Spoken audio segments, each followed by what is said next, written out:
The note trembled in my hand as I stared at Lily's careful handwriting, the purple crayon letters slightly smudged where her small palm had pressed against the paper. I glanced at my daughter, who sat across from me at my mother-in-law's ornate dining table, her eyes wide with concern behind her heart-shaped glasses. "Everything okay there, Erica?" My mother-in-law, Patricia, asked from the head of the table, her voice carrying that particular blend of sweetness and scrutiny she'd perfected over the years. I folded the note quickly and slipped it into the pocket of my jeans. "Just fine," I smiled, though my heart hammered against my ribs. Lily was just showing me a drawing. Patricia nodded, seemingly satisfied, and returned to her conversation with my father-in-law about their upcoming cruise to Alaska. Around the table sat my husband Derek's siblings, his older brother Andrew with his wife Christine, and his younger sister Melissa, all engaged in their own discussions. I looked down at my plate, the untouched salmon with dill sauce suddenly appearing sinister. The vegetables, the rice pilaf, any of it could contain whatever something Lily was warning me about. My stomach tightened as I picked up my water glass, suddenly paranoid about even that. Lily was watching me intently, her small fork pushing around the fish sticks Patricia had made specially for her. She was a serious child, observant in ways that sometimes unnerved me. Not the type to make things up for attention. If she said someone put something in my food, she must have seen something. But who? And why? I caught Derek's eye across the table. My husband of 8 years was deep in conversation with Andrew about their fantasy football league, completely oblivious to the silent panic attack I was having. His dark hair fell across his forehead as he laughed at something his brother said. The same laugh that had attracted me to him at a mutual friend's barbecue nearly a decade ago. "Not hungry, dear?" Patricia's voice cut through my thoughts. "I made the salmon just how you like it." All eyes turned to me, and I felt a flush creep up my neck. "It looks delicious," I said, forcing a smile. "I'm just feeling a little off today. Maybe a touch of a migraine coming on." Patricia's perfectly penciled eyebrows drew together in concern that didn't quite reach her eyes. "Oh, you poor thing. Would you like some aspirin?" "No, thank you. I'll be fine." I picked up my fork and knife, cutting a small piece of salmon. I couldn't eat it, but I couldn't not eat it either without causing a scene. I needed to speak to Lily alone. "Actually," I said, setting my silverware down, "I think I should use the restroom. Lily, would you show me where the hand towels are in the powder room? I can never remember which cabinet." Lily nodded solemnly and slid off her chair. Patricia opened her mouth as if to protest. She knew full well that I knew where everything was in her immaculate house. But Derek's father chose that moment to ask her opinion on shore excursions, and she was momentarily distracted. I took Lily's small hand in mine and led her down the hallway to the powder room, closing the door behind us. I knelt down to her level, keeping my voice low. "Sweetie, what did you mean by your note? Who put something in my food?" Lily's eyes darted to the door, and she leaned in close, her voice a whisper. "Grandma Patricia, I was getting more juice in the kitchen, and she was putting something from a little bottle into your salmon. Only yours." She didn't see me. A chill ran down my spine. My mother-in-law and I had never been close, but this seemed extreme even for her. "Are you absolutely sure, Lily? This is very important." She nodded emphatically. "It was a tiny clear bottle. She put drops on your food and then mixed it in with the sauce stuff. Then she put the bottle in her pocket super fast when Aunt Melissa came in." My mind raced. Patricia had always made it clear she thought Derek could have done better than marrying a community college art teacher from a working-class background. Our relationship was strained but civil. I'd never imagined she might actually try to harm me. "Thank you for telling me, sweetheart. You did the right thing." I hugged her tightly, my mind whirling with what to do next. "Let's go back, but don't say anything to anyone else about this, okay? I'll handle it." "Are you going to tell Daddy?" I hesitated. Derek adored his mother despite her flaws. He'd never believe she would do something like this without solid proof. "Not yet. Let me figure things out first." When we returned to the dining room, I noticed Patricia watching us with curious eyes. I settled back into my chair, feeling everyone's gaze on my still full plate. "I'm sorry. I'm really not feeling well, I said, trying to sound genuinely apologetic. I think I should probably skip the meal. It's such a shame. It looks wonderful, Patricia. Derek frowned. You seemed fine this morning. Do you want to go home? I shook my head. No, you all enjoy lunch. I'll just have some water and bread for now. Patricia pushed her chair back. Let me fix you some tea, dear. I have a special blend that's perfect for upset stomachs. The way she emphasized special sent another chill through me. No, thank you. Plain water is best when I feel like this. Derek's father changed the subject, asking about Lily's recent dance recital, and the tension eased. I spent the rest of the meal moving food around my plate, taking small bites of bread, and drinking only from the water pitcher I'd poured myself. Throughout the meal, I caught Patricia watching me with an expression I couldn't quite decipher. Was it concern? Disappointment? Annoyance that her plan hadn't worked? Whatever she had put in my food, if Lily was right, I needed to find out what it was and why. As lunch concluded and the family moved to the living room for coffee, I excused myself to use the restroom again. Instead of going to the powder room, I slipped into the kitchen and quickly wrapped my untouched salmon in a napkin, tucking it into my purse. Evidence. I'd find a way to test it somehow. When I returned, Patricia was distributing coffee cups. Are you sure you won't have some tea, Erica? You really do look pale. I met her gaze directly. I'm positive. Thank you. For a moment, something flickered in her eyes. Something cold and calculating that confirmed my fears more than anything else could have. Then it was gone, replaced by her perfect hostess smile. Well, if you change your mind, just let me know. I wouldn't be changing my mind. And I wouldn't be eating or drinking anything in this house ever again. The drive home was tense, with Derek repeatedly asking if I was feeling all right. I assured him it was just a minor headache, but my mind was racing.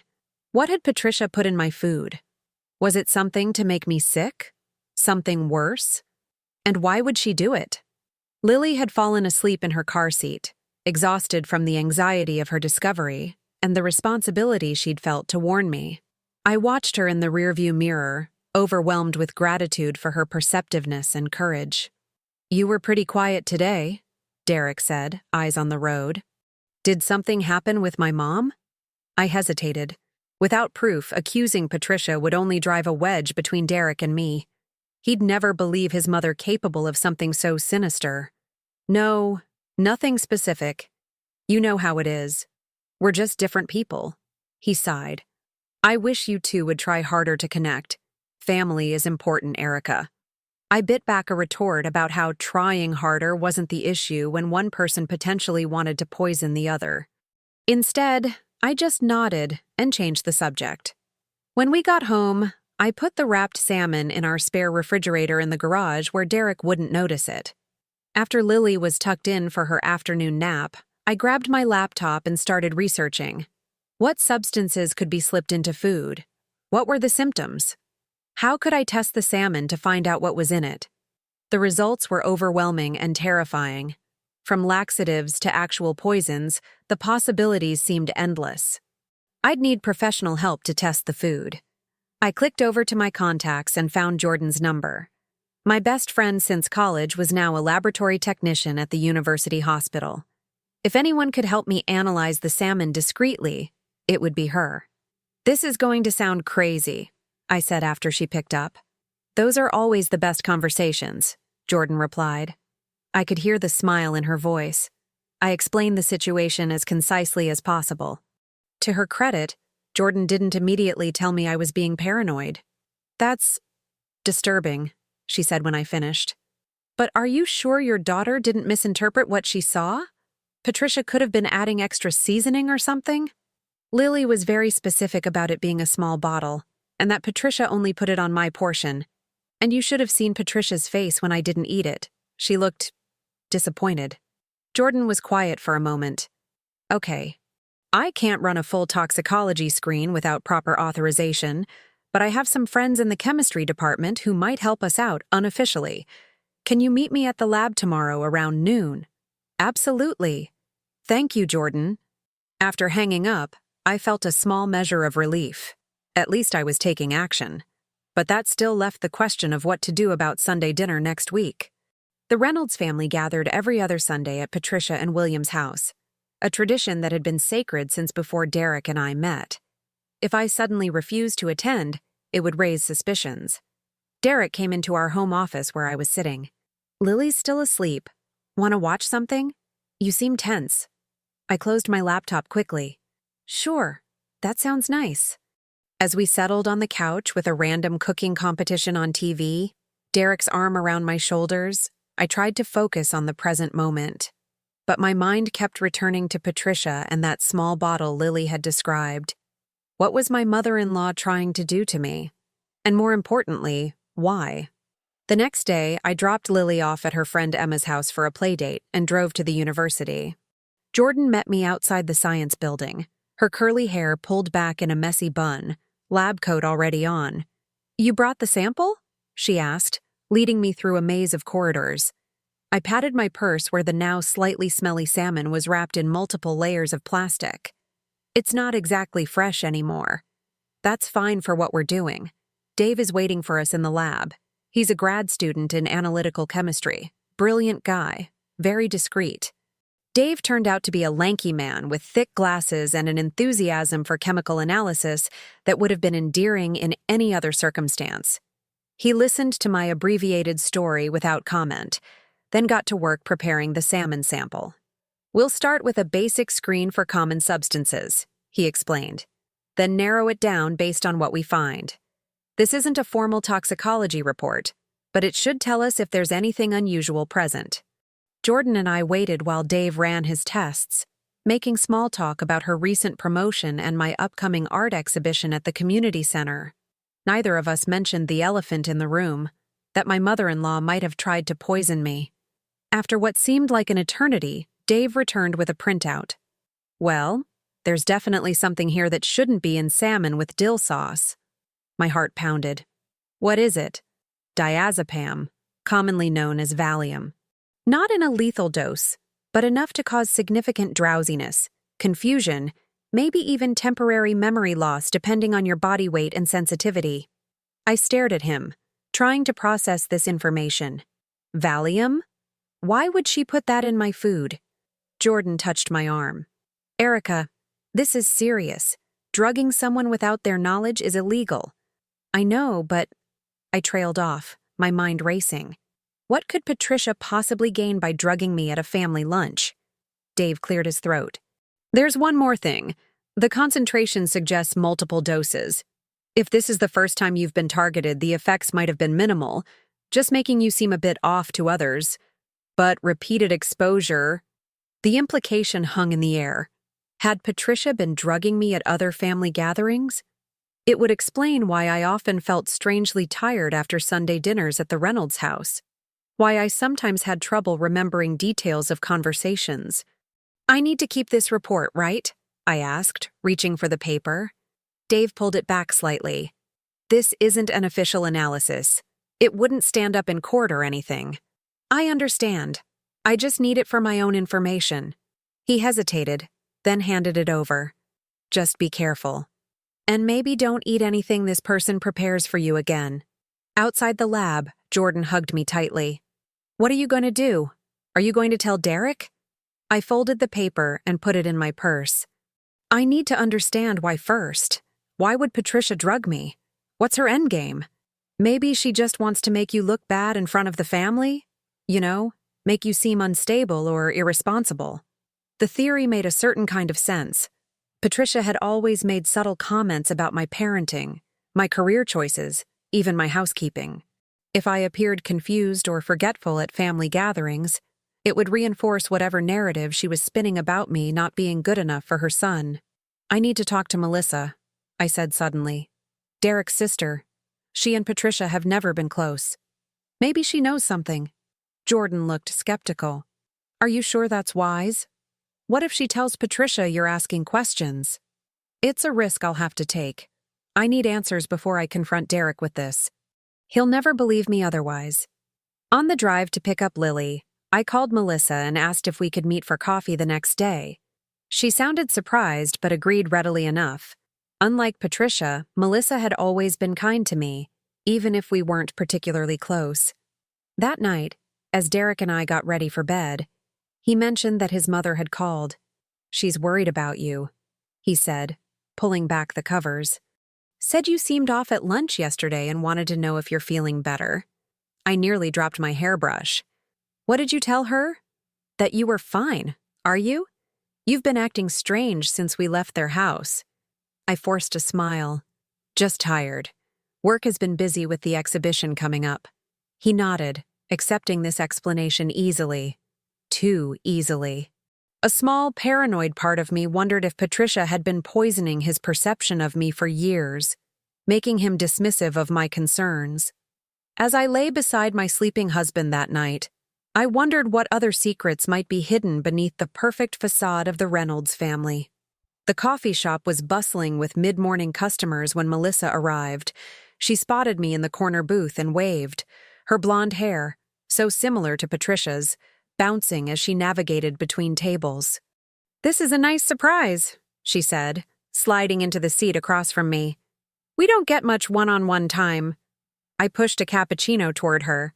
"I ordered your usual. Hope that's okay." "Perfect, thanks." She took a sip and studied me over the rim of her cup. "So, what's up? Your text seemed kind of urgent." I took a deep breath. "I need to ask you something about your mom, and I need you to be completely honest with me." Melissa's cheerful expression faltered. "Okay. Has she ever expressed particular concerns about me? About my relationship with Derek or my role in the family?" She set her cup down slowly. "That's a complicated question. Please, Melissa. It's important." She sighed, pushing a strand of hair behind her ear. "Mom has always been protective of Derek. He was her favorite, you know, the golden boy who could do no wrong. This wasn't news to me. Derek was the middle child, but he had always received the lion's share of Patricia's attention and affection. When you two got engaged, she was not thrilled," Melissa continued. "She had this whole plan for Derek to marry Vanessa Mitchell. Remember her? The daughter of Dad's golf buddy went to Vassar. Family has that summer house in the Hamptons." I nodded. I'd heard about Vanessa, the one who got away according to Patricia. "Mom thought Derek was settling by choosing you." Melissa winced. "I'm sorry, that sounds awful. I don't agree with her for what it's worth. I think you're the best thing that ever happened to my brother." "Thanks," I said automatically, though my mind was racing. Did she ever say anything specific about wanting to, I don't know, interfere in our marriage? Melissa's eyes widened. "Has something happened, Erica? Did Mom say something to you?"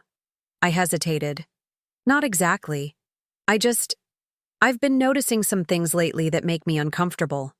She studied me for a moment, then leaned forward, lowering her voice. "About 6 months ago, I overheard Mom talking to Dad. She was saying that Derek seemed unhappy, that maybe they should help him see the situation clearly.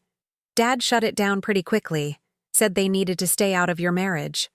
"Did she mention what help might entail?" Melissa shook her head. "No, but..." She hesitated again. "Please, Melissa. Anything could be helpful." "It's probably nothing, but last month, Mom asked me some strange questions about New York State divorce laws. I'm not even a family law attorney. I do corporate litigation. But she was specifically asking about grounds for divorce, custody arrangements, that sort of thing." My blood ran cold. "Did she mention why she was asking?" She played it off as being about one of her friends, but the timing seemed odd, especially after that conversation I'd overheard. I took a sip of my now lukewarm coffee, trying to process this information. Could Patricia be drugging me to make me appear unstable? To create grounds for Derek to divorce me and potentially get custody of Lily? "There's one more thing," Melissa said, looking uncomfortable. "Andrew told me that Mom's been taking Derek out for lunch a lot lately, just the two of them. Apparently, she's been reminiscing about his relationship with Vanessa, talking about how she's recently divorced and back in town. The pieces were starting to fit together in a horrifying pattern. Patricia wasn't just trying to make me look bad. She was actively trying to orchestrate the end of my marriage and reunite Derek with the woman she'd always wanted for him. Erica, are you okay? You've gone pale." I forced myself to focus. I'm fine. Thank you for being honest with me. What's really going on? Has Mom done something? I considered telling her everything, about Lily's note, the Valium in my food, but held back. Melissa seemed sincere, but she was still Patricia's daughter. I couldn't be sure where her loyalties would ultimately lie. I'm just trying to understand some family dynamics better, I said vaguely. Derek and I have been having some challenges lately. This wasn't entirely untrue. Derek had been distant recently, working late more often, less engaged with Lily and me when he was home. I'd attributed it to stress at work, but now I wondered if Patricia's influence was partly to blame. Melissa reached across the table and squeezed my hand. If you ever need to talk, or if Mom crosses any lines, I'm here. Contrary to popular belief, not all of us Reynolds worship at the altar of Patricia. I squeezed back, grateful for the unexpected ally. Thank you. That means a lot. After saying goodbye to Melissa, I sat in my car for a long time, thinking. I now had a possible motive for Patricia's actions, but what should I do with this information? Confronting her directly seemed dangerous. Telling Derek without concrete proof that his mother was systematically trying to destroy our marriage seemed equally risky. I needed more evidence. And I needed to protect myself at the upcoming Sunday dinner. When I picked Lily up from school that afternoon, I asked her casually, "Sweetie, has Grandma Patricia ever said anything to you about Mommy and Daddy, or about our family?" Lily thought for a moment, swinging her legs in the back seat. "She asks me sometimes if Daddy seems happy at home. And if you guys fight a lot." My hands tightened on the steering wheel. "What do you tell her?" "That Daddy laughs a lot at home, especially when you make your funny voices for my bedtime stories. And that you only fight about boring stuff like whose turn it is to take out the trash." I smiled despite the situation. That's a good answer. Grandma also showed me pictures of a lady named Vanessa. She said she was Daddy's special friend before you. The smile dropped from my face. "Did she say anything else about this Vanessa?" Lily shrugged. "Just that she was very pretty and smart and lived in a big house. Oh, and that she might come to dinner sometime." I nearly missed a stop sign. Patricia was planning to invite Vanessa to a family dinner? The audacity was breathtaking. That evening, I searched through Derek's email while he was in the shower. I felt guilty for the invasion of privacy, but I needed to know if he was in contact with Vanessa. I found nothing, which was somewhat reassuring. As I was about to close his laptop, a calendar notification caught my eye. Lunch with Mom and V, Giovanni's. Scheduled for tomorrow at noon. V, Vanessa. My stomach churned. Derek hadn't mentioned any lunch plans with his mother, let alone with his ex-girlfriend. He was actively hiding this from me. I heard the shower turn off and quickly closed the laptop, retreating to the kitchen on shaky legs. Was I already too late? Had Patricia's plan already worked, with Derek reconnecting with Vanessa behind my back? I needed to act fast.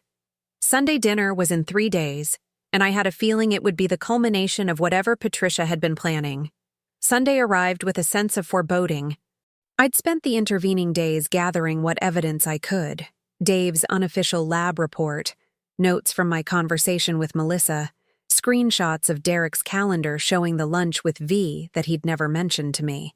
It wasn't much, but it was all I had. I'd also developed a plan, with Jordan's help. She'd loaned me a small, discreet camera that could be concealed in a button on my blouse. If Patricia tried to drug my food again, I'd have it on video this time. "Are you sure you're up for this?" Derek asked as we drove to his parents' house. "You've seemed off all week." "I'm fine," I said, adjusting the button camera nervously. "Just a little tired." He frowned. "You know you can talk to me about anything, right?" Could I? The man who was secretly meeting his ex-girlfriend at his mother's arrangement? I wasn't so sure anymore. "Of course," I lied, looking out the window at the passing houses. Lily was quiet in the back seat, clutching her favorite stuffed rabbit. I'd prepared her earlier, explaining that she shouldn't eat or drink anything Grandma Patricia gave her without checking with me first. I'd framed it as a game, not wanting to frighten her, but she seemed to understand the seriousness beneath my light tone. Patricia greeted us at the door with her perfect hostess smile. "There's my favorite family. Come in, come in. Dinner's almost ready." The house smelled wonderful, as always. Roast beef and Yorkshire pudding, Derek's favorite meal.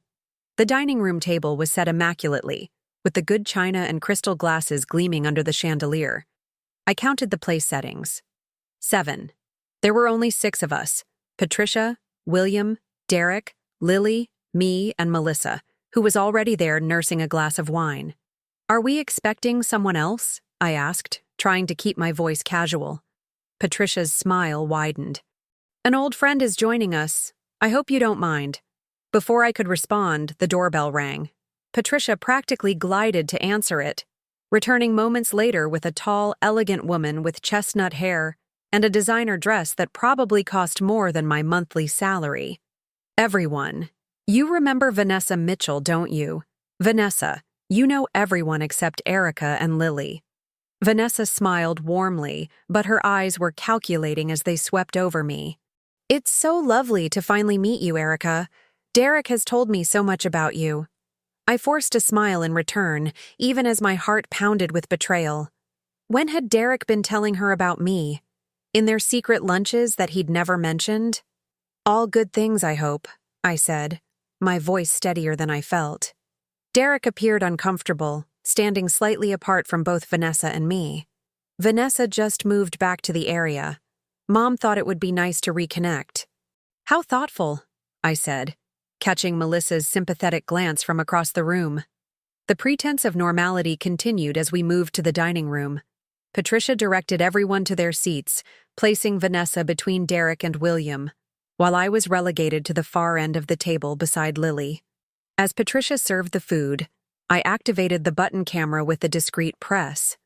I watched carefully as she prepared each plate, but to my surprise, she didn't add anything to mine.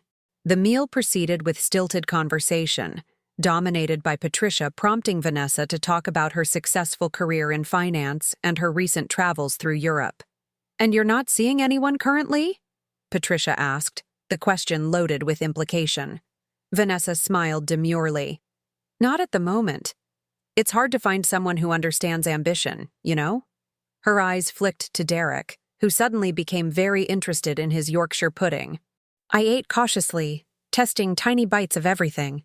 Nothing tasted off, and I began to wonder if Patricia had abandoned her plan, or if I had been paranoid all along.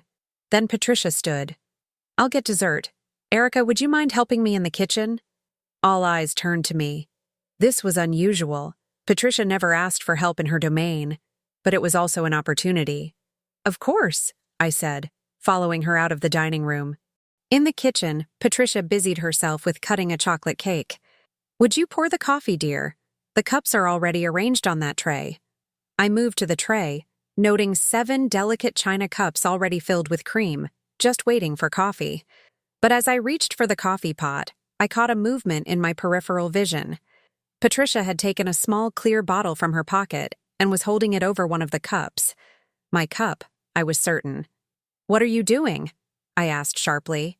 Patricia froze, then quickly pocketed the bottle. "Just adding some cream. You take cream, don't you?" "No, I don't. And that wasn't cream." Her expression hardened, the perfect hostess mask slipping for the first time. "I don't know what you're talking about." "I think you do. Just like you know why you've been putting Valium in my food." Her eyes widened momentarily before narrowing. "You can't prove anything." "Actually, I can. I had the salmon from last week tested in a lab. And I've been recording this entire interaction." I touched the button camera meaningfully. Patricia's face paled, then flushed with anger. "You wouldn't dare create a scandal. Think about what it would do to this family. To Derek." "Why, Patricia? What were you hoping to accomplish?" She set down the knife with a sharp click against the counter. "You were never good enough for him. Never. Derek deserves someone who can elevate him, not an art teacher from nowhere with no family connections. You're holding him back. So you thought drugging me was the solution? Making me look unstable? Forgetful? It was working," she hissed. "Derek's been noticing how erratic you've been. questioning your fitness as a mother, as a wife. If you'd just eaten your food last week like you were supposed to, you would have embarrassed yourself thoroughly in front of everyone. Added to all the other incidents I've carefully orchestrated, it would have been enough for Derek to seriously consider leaving you. I felt sick. And Vanessa was waiting in the wings, ready to console him. Patricia's smile was cold. She's perfect for him, always has been. They've been reconnecting quite nicely these past few weeks. With your help, I said flatly. A mother does what's best for her children. The kitchen door swung open, and we both turned to see Derek standing there, his face ashen. Mom, what's going on? Patricia's expression immediately transformed, concern and innocence replacing the cold calculation of moments before. Nothing, darling. Just chatting with Erica while we prepare dessert. But Derek was staring at the bottle partially visible in her pocket. What's that? Before Patricia could react, I stepped forward. Your mother has been drugging my food at family gatherings, Derek, putting Valium in it to make me seem unstable and erratic. Also, you'd leave me for Vanessa. That's ridiculous, Patricia scoffed. Derek, your wife is clearly having some kind of breakdown. Derek looked between us, confusion and disbelief warring on his face. Then, without a word, he crossed to Patricia and took the bottle from her pocket before she could stop him. He examined it. Recognition dawning. These are Dad's Valium pills, the ones he takes for his anxiety. He turned to his mother, shock evident in his features. Mom, what have you done? Patricia's composure cracked. I did it for you. She's not right for you, she never was. I was trying to help you see that, to free you from this mistake before you waste your entire life. Derek stepped back as if he'd been slapped. You've been poisoning my wife? The mother of my child? And what? Orchestrating meetups with Vanessa behind Erica's back? Using me as a pawn in your sick game? It wasn't like that, Patricia insisted, but her voice had lost its conviction. I think it was exactly like that, I said quietly. And I have proof. I unpinned the button camera. Everything you just admitted is recorded here. Patricia lunged for the camera, but Derek caught her wrist. Stop it, Mom. It's over. The kitchen door swung open again, and William stood there looking confused. What's taking so long with the dessert? Everyone's waiting. Derek looked at his father, a lifetime of respect and trust now questioned. Did you know about this, Dad? About what Mom's been doing to Erica? William's confusion deepened. What are you talking about? Derek held up the pill bottle. Mom's been putting your Valium in Erica's food, drugging her. Trying to break up our marriage so I'd get back with Vanessa. William's face drained of color as he turned to his wife. Patricia? Is this true? Patricia's shoulders slumped, the fight going out of her. You don't understand. None of you understand what I was trying to do for this family. The silence that followed was deafening. Then William spoke, his voice heavy with disappointment. I think you should go wait in our room, Patricia. We'll discuss this later. As Patricia left defeated, Derek turned to me, anguish in his eyes. Erica, I swear I had no idea. The lunches with Mom and Vanessa, I thought Mom was just being nice because Vanessa was going through a rough time after her divorce. There was never anything between us. I wanted to believe him, needed to believe him. Why didn't you tell me about the lunches? He looked ashamed. Because Mom asked me not to. She said you might get the wrong idea, and it would just be easier this way. I knew it was wrong to keep it from you, but I never imagined this. I studied his face, looking for any sign of deception. I found only shock, horror, and genuine remorse. We have a lot to talk about, I said finally, but not here. Not now. Derek nodded, then turned to his father. Dad, we're leaving. I'll call you tomorrow. William looked suddenly old, the weight of his wife's betrayal aging him before our eyes. I understand. I'm so sorry, Erica. I truly had no idea. Back in the dining room, we collected a confused Lily, making brief excuses to Melissa and an uncomfortable-looking Vanessa. Whether she had been an active participant in Patricia's scheme or merely a convenient pawn was unclear, but at that moment, I didn't care. The drive home was quiet. with Lily dozing in the back seat and Derek and I lost in our own thoughts. The revelations of the evening would take time to process, trust would need to be rebuilt, and the relationship with Derek's family would never be the same. But as Derek reached across the console to take my hand, his touch tentative and seeking forgiveness, I felt a strange sense of relief. The mystery was solved. The danger was past. And despite Patricia's best efforts, our family remained intact. "I love you," Derek said softly, his voice thick with emotion. "Only you. Always you." I squeezed his hand, not quite ready to say it back, but willing to take the first step toward healing. "I know." In the rearview mirror, I could see Lily stirring from her nap, her innocent observation having unraveled Patricia's entire scheme. Our perceptive daughter had saved me, had saved our family. Sometimes the most important truths come to us in the simplest ways, like a child's handwritten note on a napkin. As we pulled into our driveway, Lily woke fully, rubbing her eyes in confusion. "Are we home already? What about dessert?" Derek and I exchanged glances. In the chaos of confronting Patricia, we'd completely forgotten to explain anything to Lily. "We decided to have dessert at home tonight, sweetie," I said, turning in my seat to face her. "How about some ice cream?" Her face lit up, momentarily distracted from the strange tension in the car. "With sprinkles?"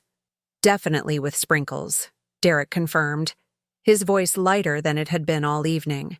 Inside our house, our sanctuary, the three of us moved through the familiar routine of scooping ice cream and adding toppings.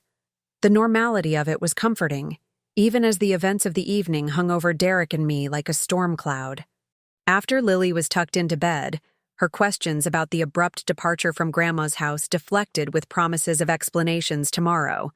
Derek and I sat at the kitchen table, 2 untouched glasses of wine between us. "I don't even know where to begin," Derek said, running a hand through his hair. "I'm still trying to process that my mother, my own mother, would do something like this." "She's always been controlling," I said, more gently than I felt. "But this crossed into something much darker." Derek nodded, his eyes fixed on the table. "All those times you mentioned feeling off after family dinners. I dismissed it, thought you were exaggerating. If I had just listened." "You couldn't have known," I said, though part of me still harbored resentment that he'd been so quick to dismiss my concerns. "Patricia was careful, methodical. The lunches with Vanessa," Derek continued, meeting my eyes directly. "I need you to know that nothing happened. Nothing would ever happen. Yes, we dated in college, but that was a lifetime ago. When Mom suggested reconnecting as friends because Vanessa was going through a rough divorce, it seemed harmless. Stupid of me, maybe, but not malicious." I studied his face, looking for any sign of deception. "Why keep it from me then?" He sighed. "Mom suggested it would be better that way. She said you might get jealous or upset over nothing, and it would just cause unnecessary tension. I knew it was wrong to keep secrets, but I rationalized it as avoiding conflict." He reached for my hand across the table. "It was a mistake. One I won't make again." I wanted to believe him, needed to believe him, but trust, once damaged, isn't easily repaired. "What happens now?" I asked. "With your family? With Patricia?" Derek's jaw tightened.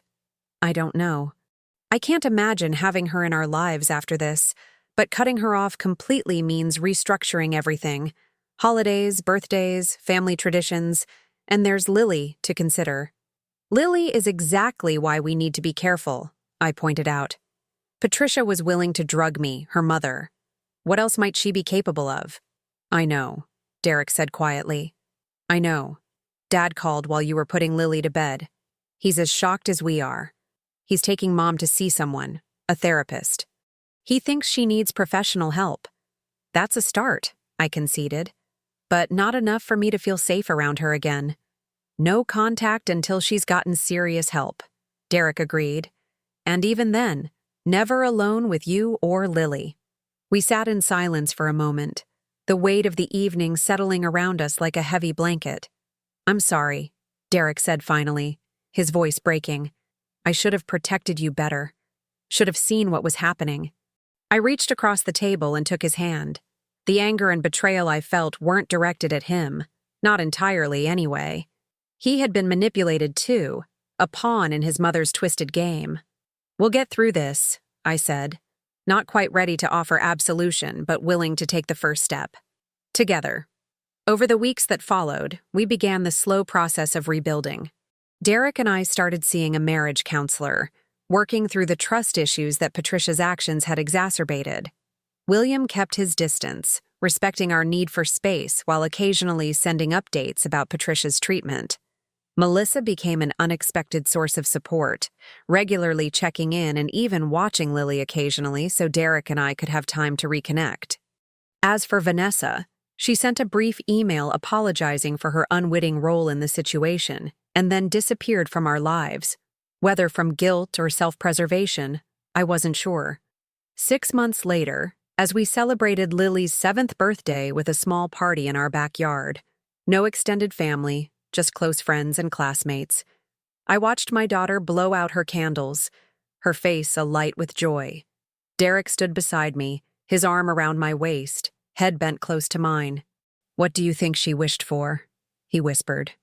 I smiled, leaning into his embrace. "Knowing Lily? Probably a pet turtle." He laughed, the sound warm and genuine. "She's an amazing kid, perceptive, brave, like her mother," he added, pressing a kiss to my temple. I turned to face him fully. "We're going to be okay, aren't we?" Derek looked at me, really looked at me, in that way that had made me fall in love with him all those years ago. "We already are." As if on cue, Lily ran over, her party hat askew, frosting smeared across her cheek. "Mom! Dad! Come see what Emma brought me." We let her pull us across the yard, hand in hand, moving forward together. The shadows of Patricia's betrayal would always be there, a dark chapter in our family story. But it would not define us, would not break us. At the family lunch, my 6-year-old daughter had passed me a note that changed everything. But in saving me from Patricia's scheme, Lily had done more than prevent a drugging. She had forced us to confront the cracks in our foundation and build something stronger in their place. Sometimes the truth comes in purple crayon on a folded napkin. And sometimes that's exactly what we need,